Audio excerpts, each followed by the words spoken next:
Hello friends, तो अब हम सरफेस टेंशन और सरफेक्टेंट्स के बारे में बात करेंगे। तो before knowing what is a surfactant, आपको ये पता होना चाहिए कि सरफेस टेंशन क्या चीज़ है।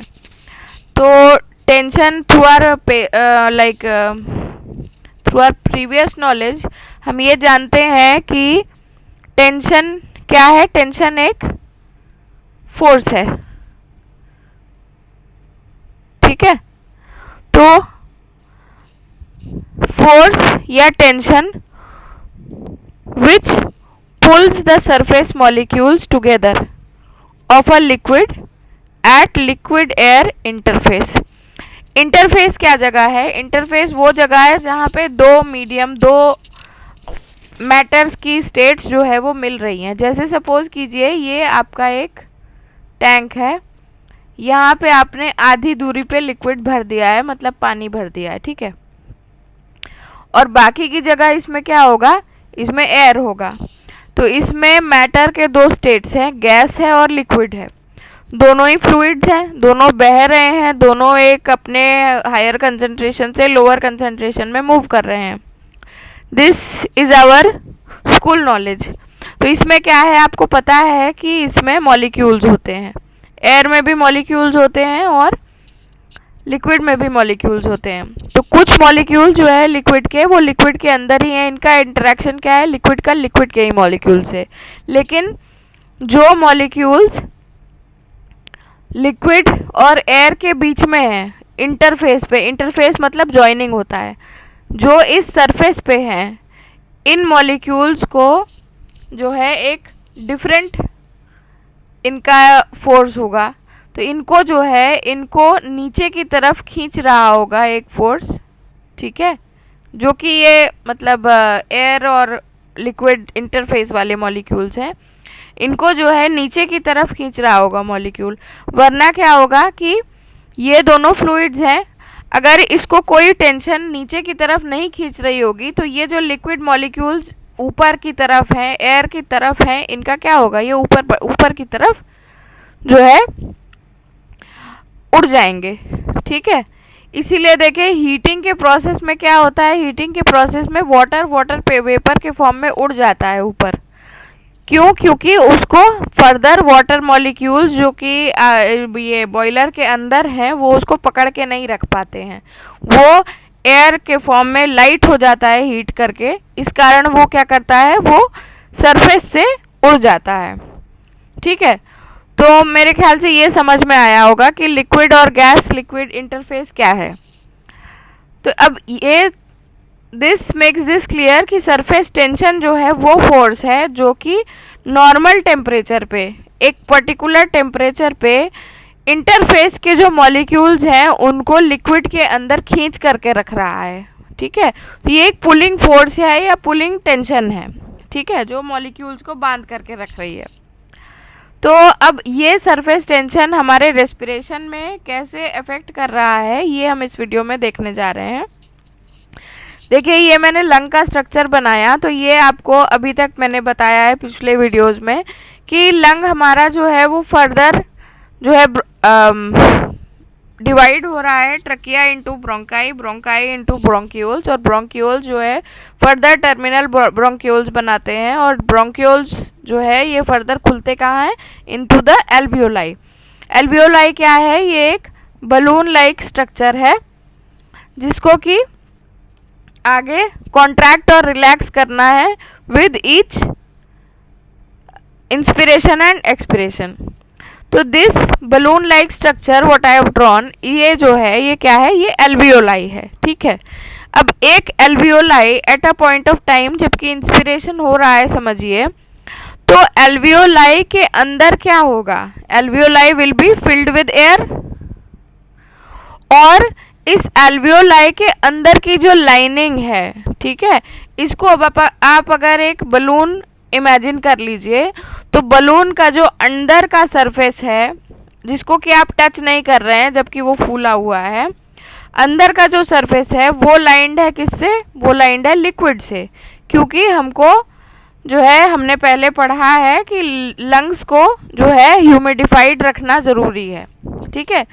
तो लंग्स के अंदर एल्वियोलाई, और एल्वियोलाई के अंदर की जो लाइनिंग है वो लाइंड है किससे? वाटर से, और वो फिल्ड है किस चीज से? एयर से। तो at a point of time alveolus के अंदर क्या होगा?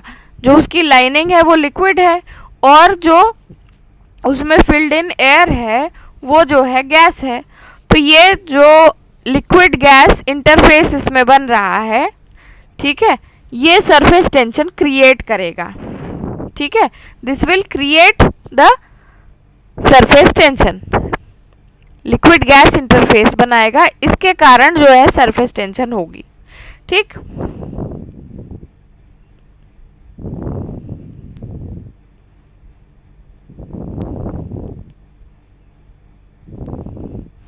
अब ये सरफेस टेंशन की इंपॉर्टेंस क्या है ये हमें जानना चाहिए। कोई चीज़ है तो वो किसी वजह से है, ठीक है। तो हमारा जो सरफेस टेंशन है जो हमारे एल्वियोलस में है, that is a major factor which influences the lung compliance. Lung compliance मैंने आपको बताया था कि लंग आपका कितना फैल सकता है, ठीक है, और फैलने के बाद कितना कॉन्ट्रैक्ट कर सकता है। इलास्टिसिटी और डिस्टेंसिबिलिटी की बात हमने करी थी पिछले वीडियो में। डिस्टेंसिबिलिटी वॉज कि वो इन्फ्लेट होकर के कितना ज़्यादा फैल सकता है लंग आपका, और इलास्टिक रिकॉइल होता था कि वो वापस अपनी जगह पे कितने अच्छे से जा सकता है।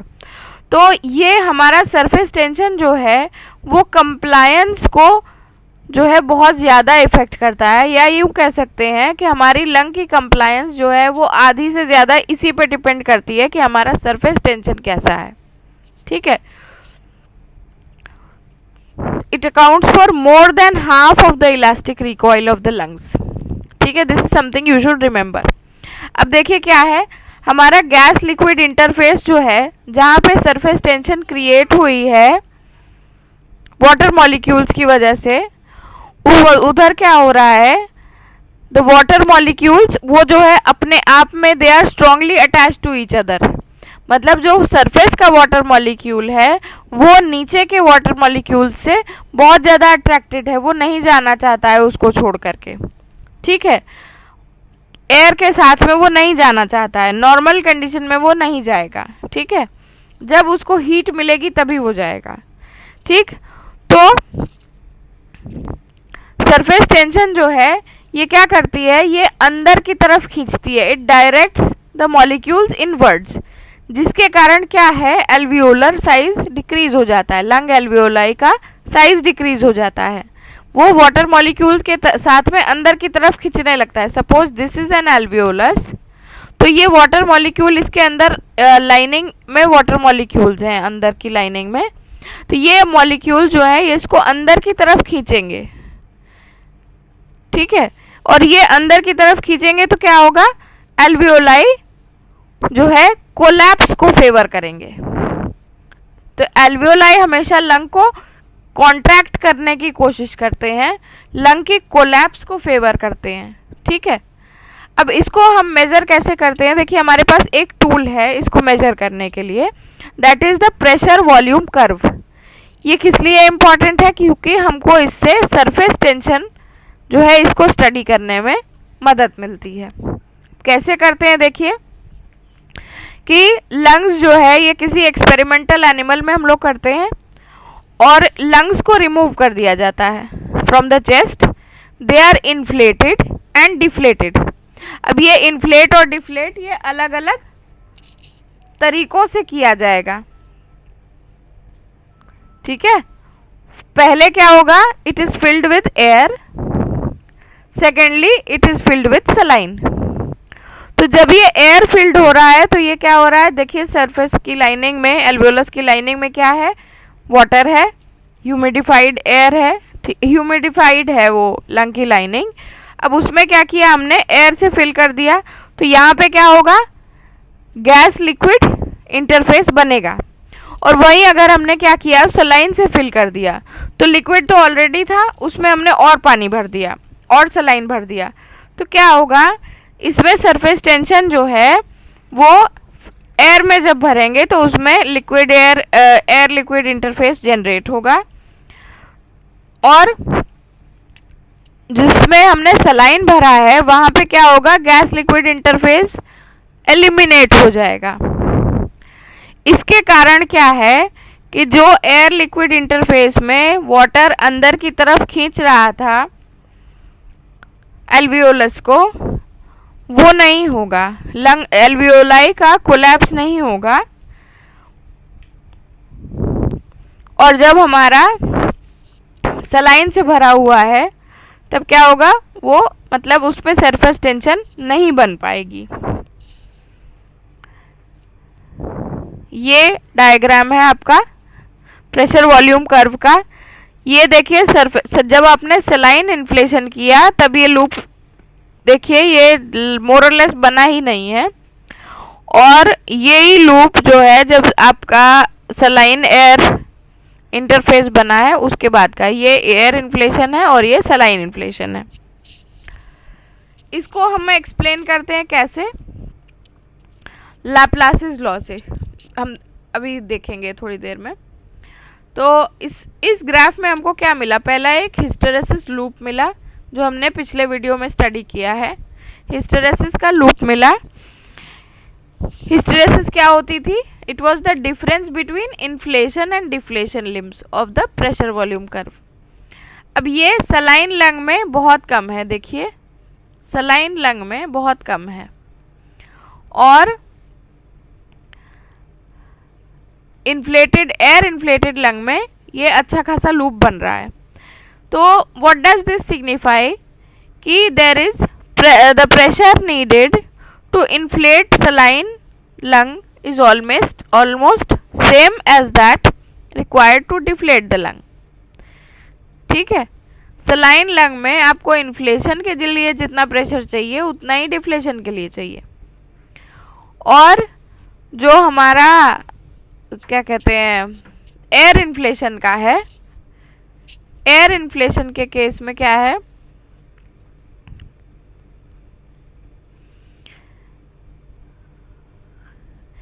एयर इन्फ्लेशन के केस में स्टैटिक कंप्लायंस बहुत हाई है, जिसके कारण क्या है lung is inflated which a much less pressure, inflation at a very less pressure, और डिफ्लेशन के टाइम पे ये थोड़ा हाई हो रहा है, और इसके बीच का डिफरेंस जो है हिस्टेरेसिस लूप अच्छे से मिल रहा है। ठीक है, इसका मतलब ये है कि सरफेस टेंशन जो है ये वर्क ऑफ ब्रीदिंग को बहुत ज़्यादा रिड्यूस कर देती है, या इफेक्ट तो करती ही है कह सकते हैं। इसको एक्सप्लेन किया लैप्लासिस लॉ ने। लैप्लासिस लॉ क्या है, P बराबर 2T/R, where P is the pressure, T is the surface tension and R is the radius of the alveoli कह सकते हैं। मतलब ये क्या है, ये कोलैप्स के टाइम पे, इंस्पिरेशन के टाइम पे अलग होगा, एक्सपिरेशन में अलग होगा। तो pressure in a spherical structure equals to twice of the wall tension divided by the radius. See I found these images. अब इसमें देखिए दो एल्वियोलाई कंपेयर किए हैं इन्होंने। एल्वियोलस ए जो है उसका रेडियस 1 मान लिया है, और एल्वियोलस बी का रेडियस 2 मान लिया है। तो फॉर्मूला में जहाँ आपने जो है इसको असाइन किया P बराबर 2T/R, रेडियस आपने 2 रखा, देन 2 इंटू टेंशन, टेंशन आपने 50 मान ली। ठीक है, तो ये जो है एल्वियोलस बी में 50 आया, और जब रेडियस छोटा हो गया तो प्रेशर कितना हुआ, बढ़ गया। ठीक है, तो हम ये कह सकते हैं कि जो प्रेशर है that is inversely proportional to radius. मतलब कि जितना ज़्यादा एल्वियोलस का साइज घटेगा, रेडियस घटेगा, उतना ज़्यादा इस पे प्रेशर बढ़ जाएगा, इसके घटने से प्रेशर बढ़ जाएगा। तो pressure is directly proportional to the surface tension. जैसे जैसे प्रेशर बढ़ेगा वैसे वैसे सरफेस टेंशन इंक्रीज होगी, और जैसे जैसे प्रेशर घटेगा वैसे वैसे सरफेस टेंशन जैसे जैसे प्रेशर बढ़ेगा वैसे वैसे रेडियस डिक्रीज होते जाएगा।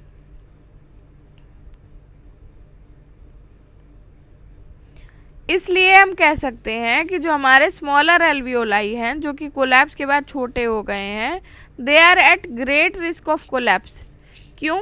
अगर इनमें सरफेक्टेंट की मात्रा ना हो, अब सरफेक्टेंट क्या होता है जानते हैं? सरफेक्टेंट होता है एंटी सरफेस टेंशन, मतलब एक सरफेस टेंशन जो कि लंग को कोलैप्स करा दे रही थी, वो लंग्स कोलैप्स नहीं होंगे क्योंकि हमारे पास क्या है, हमको नेचर ने दिया है सरफेक्टेंट।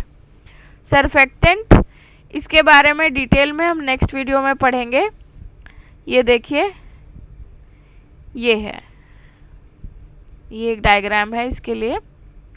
इसमें क्या है, लार्जर एल्वियोलाई जो है ये डिस्टेंड करते हैं ज़्यादा, और स्मॉलर एल्वियोलाई जो है वो कोलैप्स करते हैं। जितना स्मॉलर एल्वियोलाई है उतना ज़्यादा कोलैप्स की तरफ है, और लार्जर एल्वियोलाई जो है वो डिस्टेंड हो जाते हैं। कब? जबकि लो लंग वॉल्यूम्स हैं। क्यों करते हैं? क्योंकि सरफेस टेंशन जो है वो कांस्टेंट रहती है पर यूनिट सरफेस एरिया, और सरफेस टेंशन डिक्रीज होती जाती है with decrease in surface area.